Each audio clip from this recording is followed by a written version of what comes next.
बिहार के मुख्यमंत्री नीतीश कुमार कब क्या करेंगे किसी को भी भनक नहीं लगती। विरोधी तो दूर, सहयोगी भी नहीं समझ पाते कि आखिर जेडीयू चीफ क्या करने वाले हैं।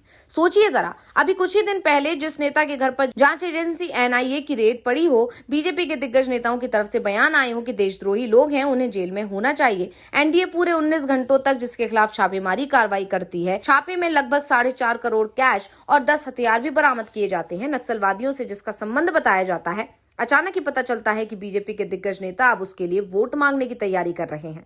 मोदी सरकार के मंत्री रैलियां करेंगे, जिसे देशद्रोही बता रहे थे उसे देशभक्त बताएंगे। दरअसल जेडीयू ने बेलागंज सीट से अपनी पूर्व एमएलसी मनोरमा देवी को उम्मीदवार घोषित कर दिया है। मनोरमा देवी हाल के सालों में बिहार के चर्चित नामों में से एक नाम रही हैं। मीडिया रिपोर्ट्स की माने तो एनआईए को मनोरमा देवी के नक्सल कनेक्शन के पुख्ता सबूत मिले थे।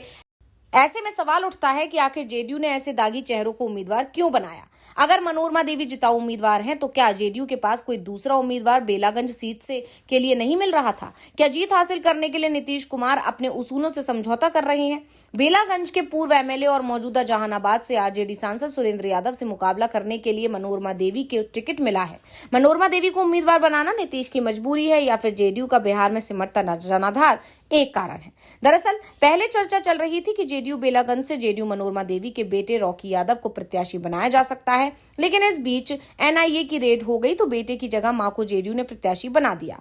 मनोरमा देवी के मैदान में उतरने से बेलागंज का चुनाव दिलचस्प भले हो गया है, लेकिन नीतीश कुमार के साथ साथ बीजेपी पर भी सवाल उठने लगे हैं कि एक दागी उम्मीदवार पर कैसे सहमति दी। आखिर भ्रष्टाचार पर समझौता नहीं करने वाली बीजेपी ने मनोरमा देवी के एनआईए की रेड में 4 करोड़ से ज्यादा कैश मिलने पर भी उम्मीदवार बनाने पर अपनी सहमति क्यों दी?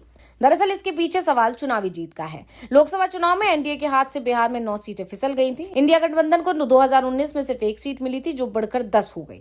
जिसने सीटें इंडिया गठबंधन की बढ़ी, एनडीए की उतनी ही कम हो गई। इसमें से 5 सीटों का नुकसान तो अकेले बीजेपी को ही हो गया।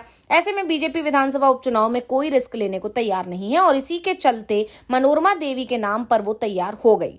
बेलागंज 40 सालों से लालू यादव का मजबूत किला रहा है। इसको जीतने के लिए जेडीयू लगातार कोशिश करती आई है, लेकिन कामयाबी हाथ नहीं लगी। अगर जातीय समीकरण की बात करें तो बेलागंज सीट पर यादव वोटर निर्णायक साबित होते रहे हैं। साल 2020 के विधानसभा चुनाव में आरजेडी के सुरेंद्र यादव ने जेडीयू प्रत्याशी अभय कुशवाहा को हराया था। सुरेंद्र यादव इस सीट से 7 बार जीते हैं। इस सीट पर यादव 70,000 अनुसूचित जाति के तकरीबन 50,000, भूमियार 20,000, राजपूत 15,000, कोयरी कुर्मी 25,000, बनिया 10,000 और मुस्लिम तकरीबन 62,000 हैं।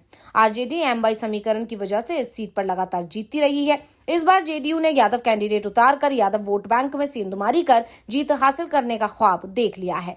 आपको बता दें कि बिहार में 4 सीटों पर उपचुनाव हो रहे हैं। तरारी, रामगढ़, बेलागंज और इमामगंज सीट के विधायक लोकसभा चुनाव में सांसद चुने गए थे। रामगढ़ से आरजेडी विधायक सुधाकर सिंह, बेलागंज से सुरेंद्र यादव, इमामगंज से जीतनराम मांझी और तरारी से सुदामा प्रसाद विधायक थे। 4 में से 3 सीट महागठबंधन के कब्जे में थी, जबकि 1 सीट एनडीए के कोटे की थी।